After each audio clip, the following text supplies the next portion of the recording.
Welcome to a special edition of The Hot Seat featuring an all-star panel for our 2026 M&A report. With me here today, I have Thom Albrecht, Chief Commercial Officer of Reliance Partners, and also Avery Vise, Vice President of FTR Transportation Intelligence. Gentlemen, welcome to the panel. Thank you. It's great to be here. Thank you.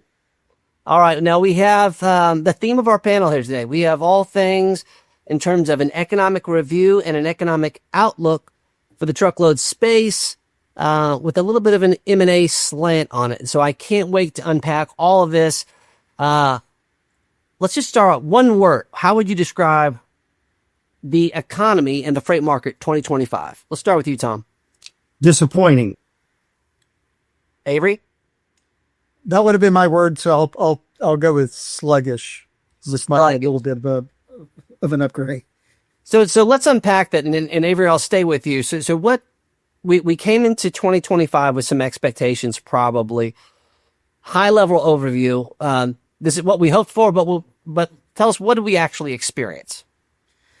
Yeah, I think we were a little bit primed by this point last year based on some, social media posts by the then president-elect that this was not going to be sort of a, hey, let's see how we can tweak things and kind of, improve on the recovery. To be perfectly frank, tariffs sort of screwed everything up. Are they ultimately going to be as, bad or onerous as a lot of people were talking back in, say, March and April? Probably not. But the activity that took place because of the threat of tariffs and all of the disruptions that caused and all this uncertainty it created was not helpful. It was not good for the market. And, it did create some opportunities early on, mainly due to, more concentrated activity that would have occurred otherwise. But that had a payback. And so, it's unfortunate. And, the jury's still out on whether on a long-term basis this will have been worth it. But it clearly was not worth it if you want to look at 2025 as your benchmark, and probably not 2026 either. Thom, what would you add to that? Well, when we go back to the fall of 2024, the new orders component of the Purchasing Managers Index right before the election was 47.9. And I like to focus on the new orders component because that's an indicator of future freight. Once the orders get placed, things are going to be built, shipped, bought, sold, the whole deal. Within 3 months, it was 55. And then within a couple months, it had fallen all the way back down to nearly 45. I think tariffs have been a disaster. I understand what the president has been trying to accomplish. Manufacturing as a percentage of GDP is 10% here. And, even places like Italy are 15%. And I think we do now know that a lot of the trade deals since the early 90s have been cut more or less at the expense of American companies and American workers. So I get the spirit of what the president was trying to accomplish, but the way it was handled really cost a whole year of momentum. And frankly, these could have very negative ramifications in the November 2026 midterm elections. It's already hard enough to hold on to what you've got, regardless of who the president is. But unless this next year shows more demand improvement, it could be a very challenging election next year. Interesting. Now, Avery, I caught a little bit of your podcast, the Wall Street Journal, just last, a couple of weeks. Uncertainty, of course, we talked about tariffs, but you also brought up the environmental regulatory element of that. There's also some uncertainty around that. Could you unpack that a little bit for us and what that's meant to kind of pile on from an uncertainty standpoint? Sure. And, now we do have, I guess, some clarity as long as we accept that back channel discussions between EPA and the American Trucking Associations are reliable. And I can only presume that they are. We do have a little bit more clarity now that, there will be a 2027 EPA regulation on NOx. It will essentially do what the code rule says. And the big change is it's going to get rid of a lot of that back end cost. The Biden administration had set it up essentially to have a very long tail for diesel equipment as, the industry, as of course it will continue to do, crosswell test it, adopt electric vehicles quickly. And there's really no particular reason for that anymore, I would say. And it's a substantial portion of the cost. So that extended warranty that was really, kind of a pretty big cost for truck manufacturers is going to go away. Now, what it does say on the other side, though, is that there will be a 2027 rule and there will be an increased cost because there was R&D put into that. So, there's that issue. There's also the tariff issue on the trucks themselves, which, as it got rolled out, proved not to be quite as onerous as a lot of people were worried about, and probably will only increase pricing on the order of maybe 5 or 6% at most. Which ain't nothing, but it's certainly not 25%. Right. So we have a little bit more clarity, and we sort of thought that might yield increased demand because a lot of the larger fleets in particular were, trying to game out when they're going to order because they don't want to get stuck not being able to get replacement trucks. So far, it hasn't had any effect, and it's early yet, but November orders were not encouraging. So we're going to be looking really very closely at December to see if there's any improvement. If not, that's going to be a real red flag. So I'm curious, Thom, in addition to what we just discussed, what were some other indicators that you had your eye on throughout 2025 that you thought, maybe aren't as covered as regularly or as thoughtfully? What were some things that you thought were pretty meaningful? Well, so let me go back to beginning of February last year. One of the 5 largest transportation and logistics companies in the U.S. had me down on February 4th. It was still feeling pretty good. What we saw pre the election in the prior fall on into the election, and really regardless of who you voted for, there was a sense that Trump was pro-business. And I laid out a somewhat optimistic recovery type of year, but my big caveat was tariffs. And I said, if tariffs play out the way the president's rhetoric has started to be a little bit more aggressive, then all bets are off. The whole year will be a wash.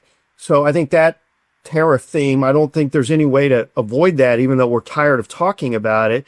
But I think the thing that has come into play, and I first shared a little bit of data around this in a talk in May and at subsequent conferences thereafter, the amount of capacity that is tied to either fraudulent operators and or non-compliant. And for your audience, I delineate between those two terms.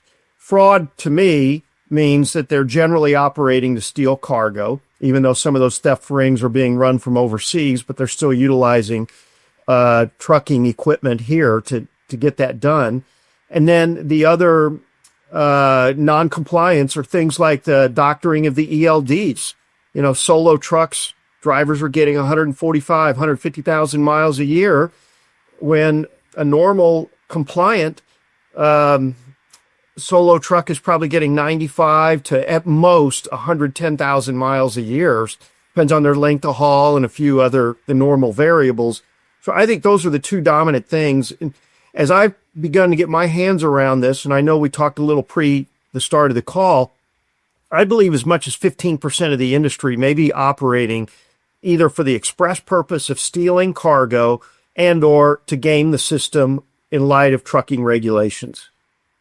That's a big number, and we're going to get to that here in a second because obviously there's been some hot sports opinions from Craig Fuller and others that I want to get your feedback on. But let me hit M&A because despite all these things, I mean, of course, we had the big beautiful bill that at least on paper, if history is any indication, it should be helpful. But I don't think we've seen a lot of signs or effect of that just yet. But certainly that was a big headline in 2025. But also there's quite a bit of M&A, especially considering the amount of disruption in this space. What were some of your takeaways specific to M&A in 2025?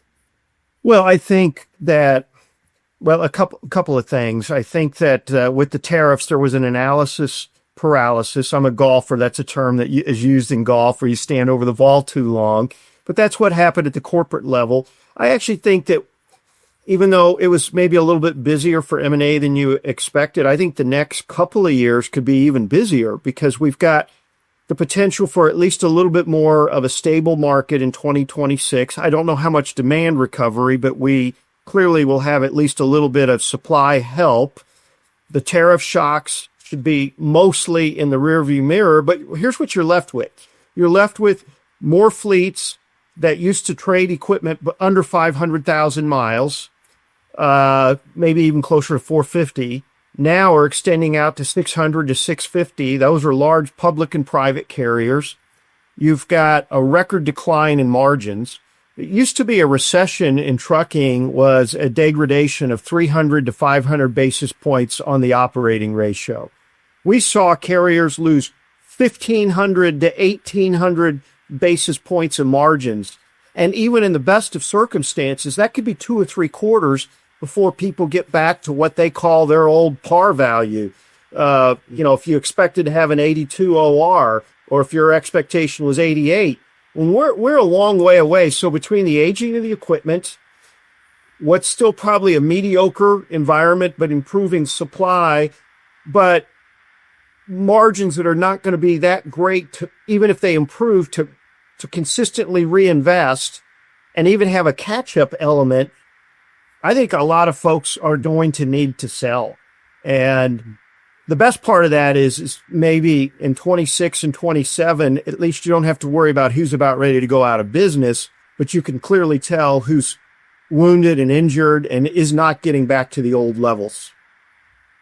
Yeah, and I would add to that, kind of combining the last two things that Thom talked about, the bad actor, and I would even expand the bad actor beyond that to get into things where there's not necessarily anything malicious done by the fleet, but they're creating problems by their very existence. The forbearance being given to them for not paying all their bills and so forth. And so there's a large cadre of capacity out there.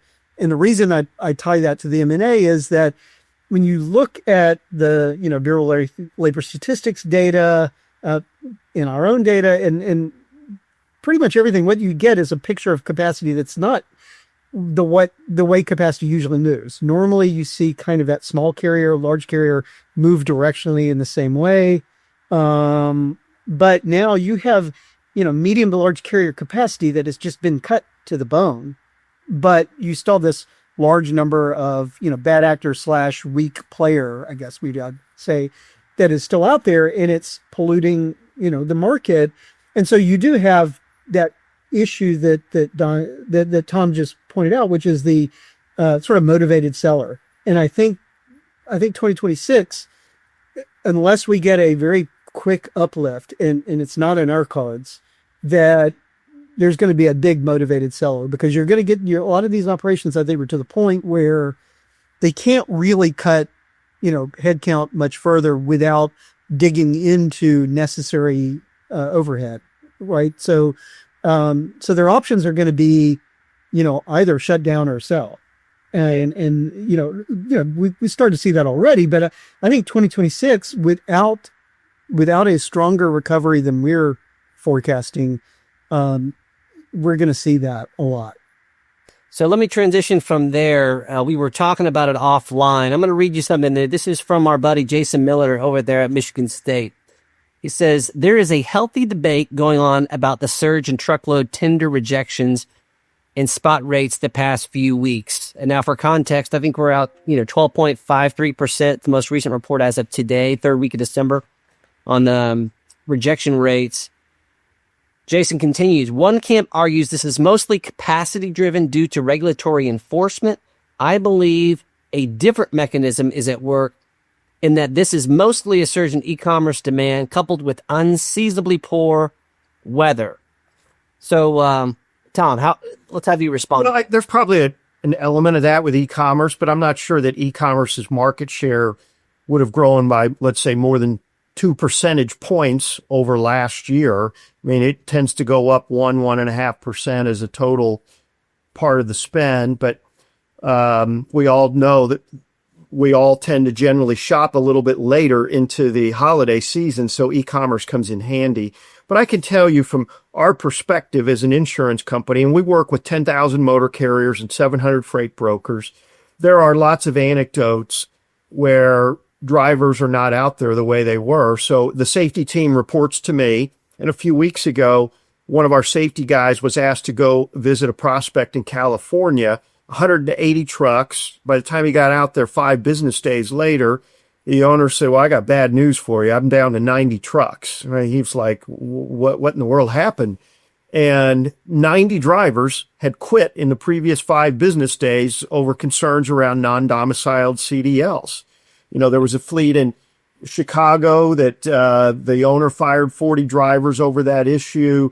There's all sorts of issues. I mean, I know talking to one large carrier that has a pretty big intra-Mexican business that in the second half of this year, they had to lower their domestic Mexican freight rates by over 18% because there were so many drivers that had come back into the Mexican market.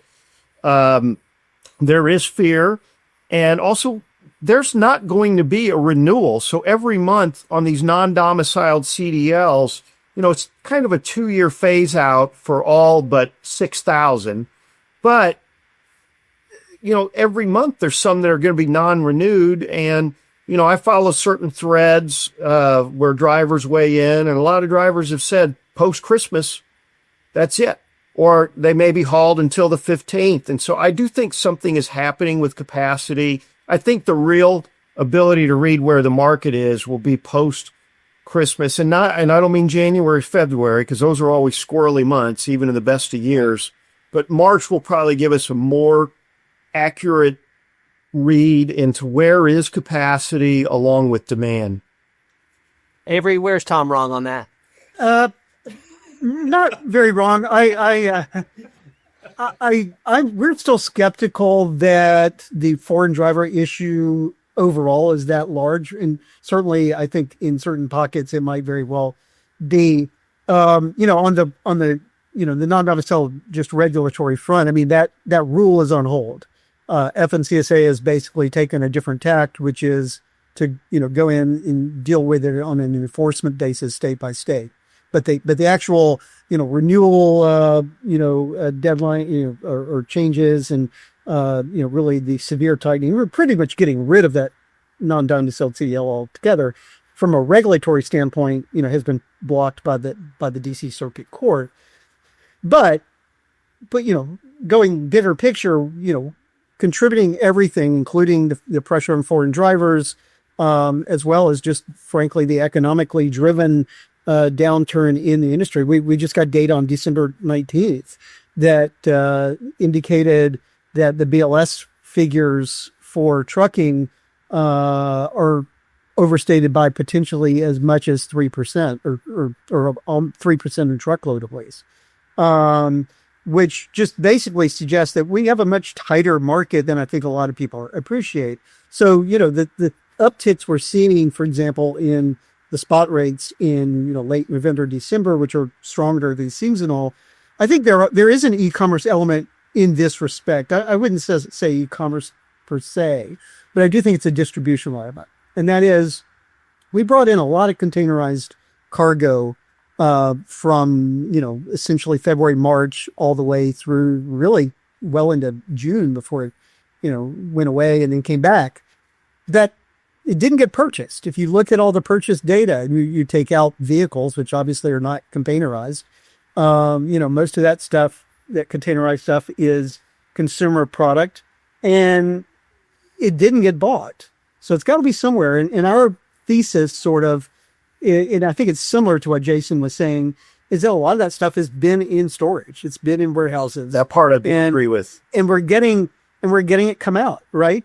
And guess what? That's now, a year ago, that wouldn't have mattered. And I think that's why we're getting to kind of a, if you want a simple answer, there isn't one. The answer is we've cut capacity. The answer is there are some hiccups. Hiccups now matter in a way that they haven't mattered for 3 years. You would have international road check and that would make a 1 week difference, and that's it. It goes away. So I agree with Thom that we frankly are not going to really know for a while. We also don't know, at FTR, our model is based on economic data, which is a little bit of a problem. And the people generating that data aren't working for 43 days. So that has been a little bit of a problem. It's working its way through, but we still don't know what industrial production was like in October and November.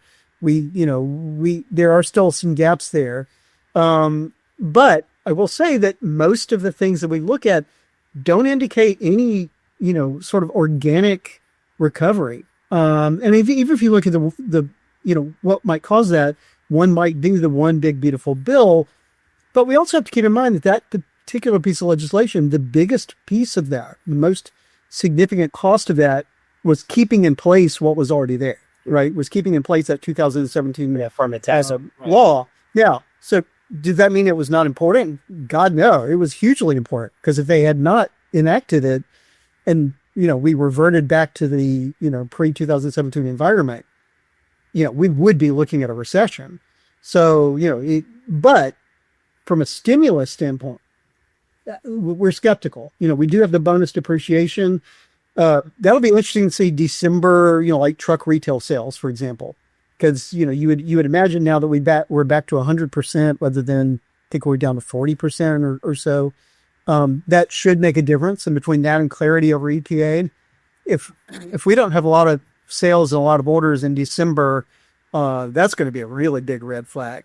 But good news is, down the road, it'll tighten the market, and we will get that kind of rate recovery that we're looking for. It just might not be until 2027. Spencer, let me share one more story. Just on Wednesday, the 17th, ICE arrested 233 people in Indiana, 146 of which were truck drivers, all illegal aliens or illegal immigrants. And, there's a lot of those stories that we've all heard, but that was just earlier this week, right in a, very busy corridor there. So I do think something is happening on the capacity side.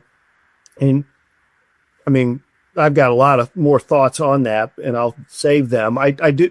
The one thing I would also say, the other thing that's kind of interesting with the One Big Beautiful Bill Act, some of the longer term incentives are kind of interesting. So, for example, immediately the inheritance or estate tax went from 13.9 million to 15 million. But for the first time ever, it's going to be indexed to inflation. And so you think about someone who's building a business and 15 or 20 years from now, wants to sell that. Maybe the business is worth 3 or 4 million today, and through a lot of blood, sweat, and tears, it's worth 40 million bucks 15 years down the road or whatever. I mean, by then, that 15 million might have grown to be $28-30 million that's tax-free before you start paying it. So I think that's a pretty cool long-term incentive. No, agreed. So let me transition a little bit. Going into 2026, what I'm getting from both of you is that there's certainly some things to be encouraged about, but I don't hear either one of you thinking that this is going to be an overnight rebound at all, in terms of, the economic health of the freight industry. So what are some of the indicators? You touched on some of the things that we looked at last year. What's different about 2026? What do you have your eye on, and why? Well, for us, our expectation is that we're going to lose about as much capacity. We have lost about as much capacity as we're going to. And, even with the bad actor issue, if you play out what happens when we start to tighten, you will have drivers leave carriers to get their own authority to take advantage of that recovery in spot rates, whether they're leased operators, which is obviously easier for them to do than company drivers in the current environment. But, so that's going to offset a little bit of the loss from the bad actor group, if, just to use that term, as carriers backfill those slots. So we really think that we've squeezed as much out of capacity at this point that we can. So it's got to come from freight. And, as we look ahead, we do have a positive growth for the GDP in our forecast. Unfortunately, that's primarily from the services sector, which is where we're seeing job growth, where we're seeing consumption. Both of those are really driving things. And if you look at kind of what's been driving, the things that matter for truck freight, it just hasn't been growing. So, we'll see. I mean, we have a tax refund season coming up, with some of the state and local tax, or what they call SALT relief that came from the One Big Beautiful Bill. Maybe that's going to lead to some greater consumption.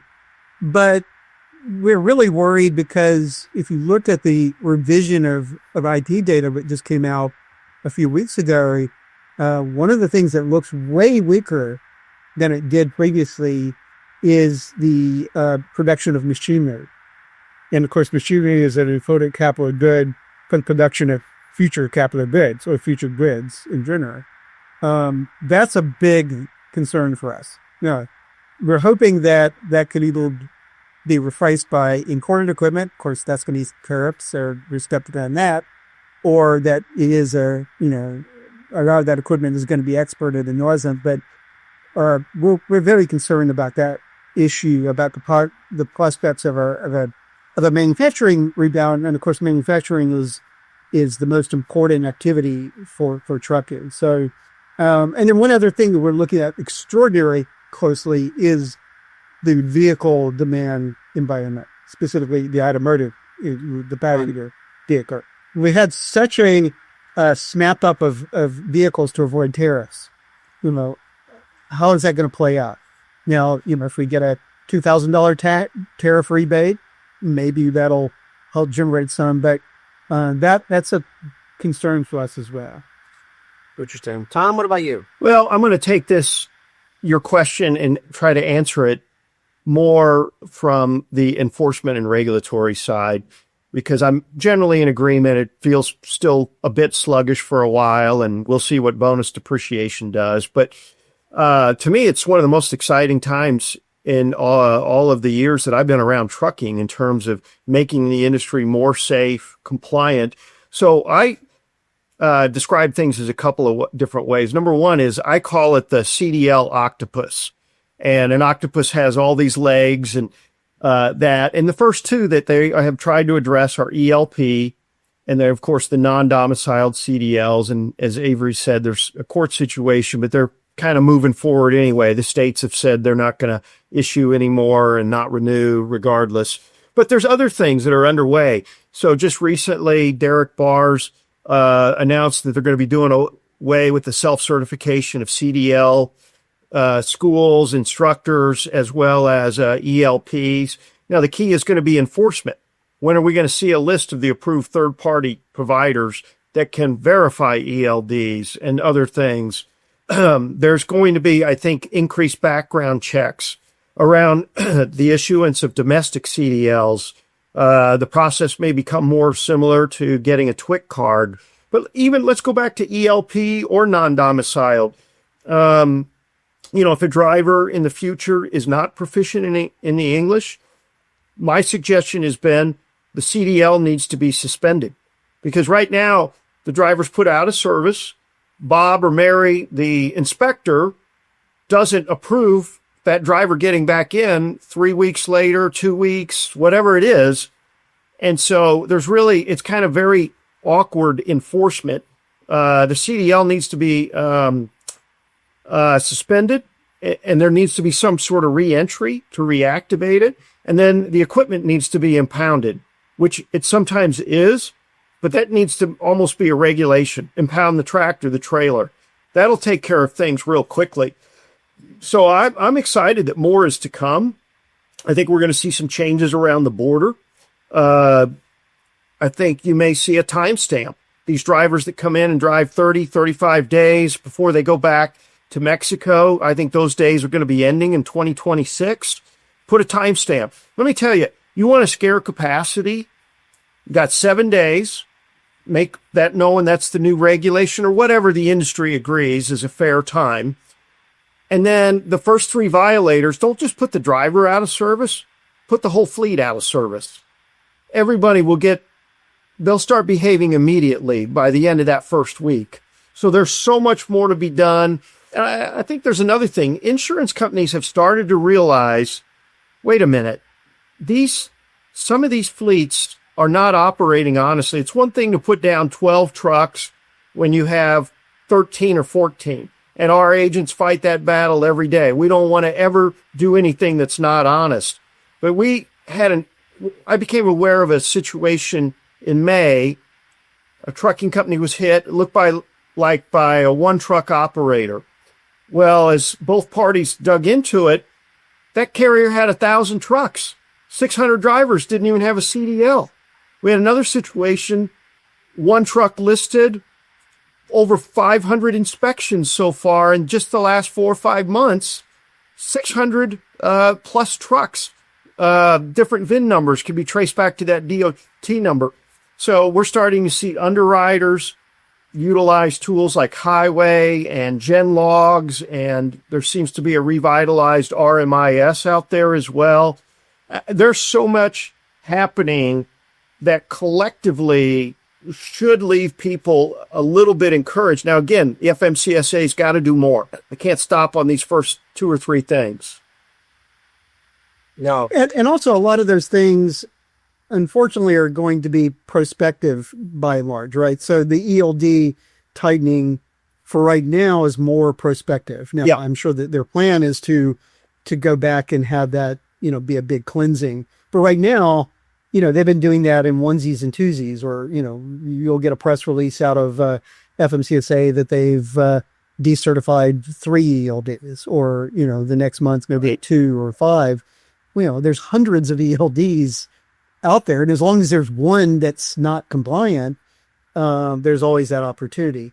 These are things we should have been doing years ago. Yeah. And and I think that's one of the silver linings long term. And I don't think this is I think Thom and I might disagree most on how quickly any of this is going to happen. I don't think much of this is going to come into play for 2026, to be honest. I think it's going to get us there, but I think that everything just is slower in practice than it's supposed to be on paper. Yeah. And, so cracking down on the CDL mills should have happened. I mean, it was supposed to happen as part of the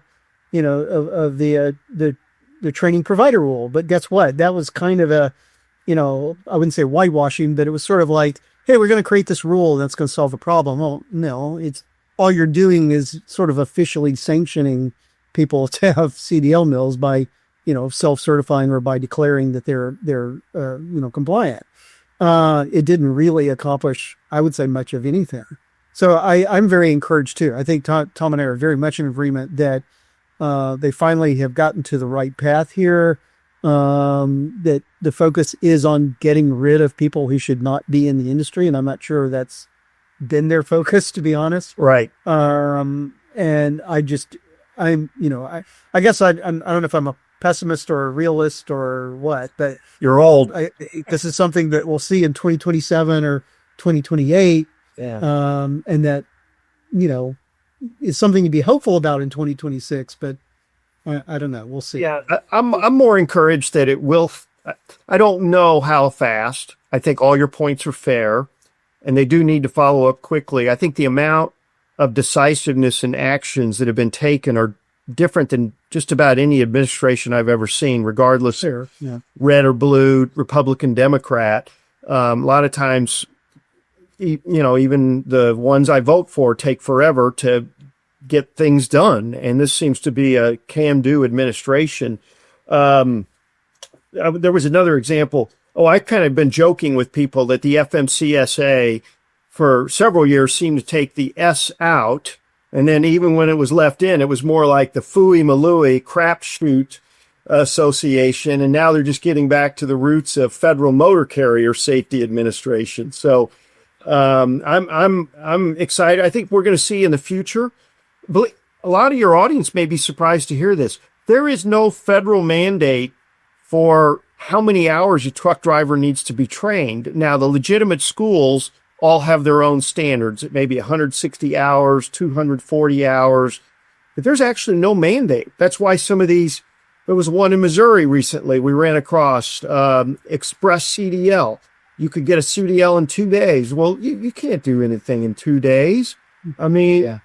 And I think the other thing is just knowing this kind of in a confidential manner. I can't get into the details, but there are people that have been going to DC pretty regularly the last 8-9 weeks or so, sharing anecdotes.